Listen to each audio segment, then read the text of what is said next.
조선 역사에서 가장 냉혹한 왕위 찬탈의 이야기, 그 중심에는 세조와 단종이 있다.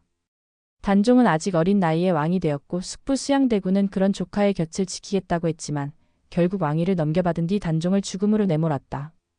역사에 기록된 명분은 국가의 안정이었지만 그 이면에는 권력에 대한 갈망과 복잡한 정치 역학이 있었다. 이 이야기는 찬탈자와 피해자의 기록이 아니라 명분과 결과 사이에서 흔들리는 조선의 본질에 대한 이야기다. 챕터 1 소년 왕과 권력의 징고. 단종은 세종의 손자이자 문종의 아들로 아버지가 요절하면서 12살이라는 어린 나이에 왕위에 오른다. 그의 즉위는 정통성 측면에서 문제가 없었지만 현실 정치에서는 어린 왕의 존재가 불안 요소였다. 조정을 주도하던 김종서와 황보인 같은 대신들은 단종을 보호하고 대리 정치를 펼치지만 권력의 공백을 노리는 이들이 움직이기 시작한다. 그 중심에 있던 인물이 바로 수양대군, 훗날의 세조다.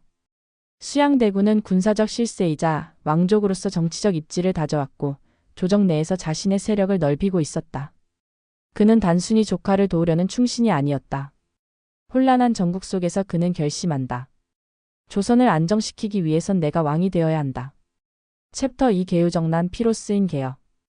1453년 수양대군은 마침내 칼을 빼든다. 김종서 등 고위 대신들을 살해한 계유정난은 조선 조정의 판도를 송두리째 바꿔놓았다. 그는 반대 세력을 하나하나 제거하며 권력을 장악했고 마침내 1455년 단종에게서 왕위를 넘겨받는다. 수양대군은 세조라는 이름으로 등극하며 조선의 제7대 왕이 된다. 명분은 단 하나였다. 어린 왕을 둘러싼 혼란을 끝내고 국가의 안정을 위한다. 그는 즉위 후 각종 제도를 정비하고 국가 조직을 강화하는 등 실용적인 업적을 남기기도 했다. 하지만 그의 치세는 철저한 숙청과 공포 위에 세워진 정권이었다.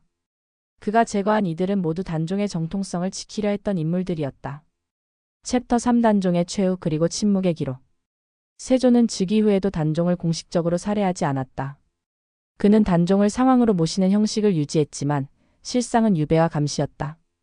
강원도 영월로 보내진 단종은 외부와의 접촉을 철저히 차단당한 채 생을 이어갔다. 그러나 단종을 복위시키려는 시도들이 이어졌고 결국 세조는 그를 제거하기로 결심한다. 1457년 단종은 자결이라는 형식을 빌려 세상을 떠난다.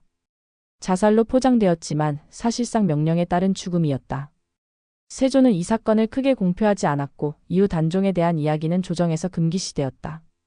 단종은 조선의 정통성과 이상을 상징했기에 그 죽음은 단순한 숙청을 넘어 역사적 죄책감의 뿌리가 되었다. 챕터 4 세조는 성공했는가? 세조는 이후에도 강력한 왕권을 바탕으로 다양한 개혁을 추진했다. 집현전을 해체하고 경국대전을 편찬하며 행정체계를 정비했다. 또한 불교를 진흥시키고 군사력을 강화하는 등 국가적 안정이라는 측면에서는 일정한 성과를 남겼다. 그러나 그의 왕위는 찬탈로 얻은 것이었고 피로 얼룩져 있었다. 세조는 스스로를 불가피한 선택을 한왕으로 여겼을지 모른다. 하지만 역사와 민심은 항상 다른 방식으로 판단한다. 세조가 죽은 후 단종은 뒤늦게 복위 되었고 장릉이라는 묘역이 조성되었다. 후세는 단종을 순교자로 기억하며 세조의 업적 뒤에 드리운 그림자를 지워버릴 수 없었다. 마무리. 세조는 조선을 개혁한 군주였지만 동시에 가장 큰 상처를 남긴 왕이기도 했다. 조카를 죽이고 얻은 왕위는 결코 명분만으로 정당화될 수 없었다.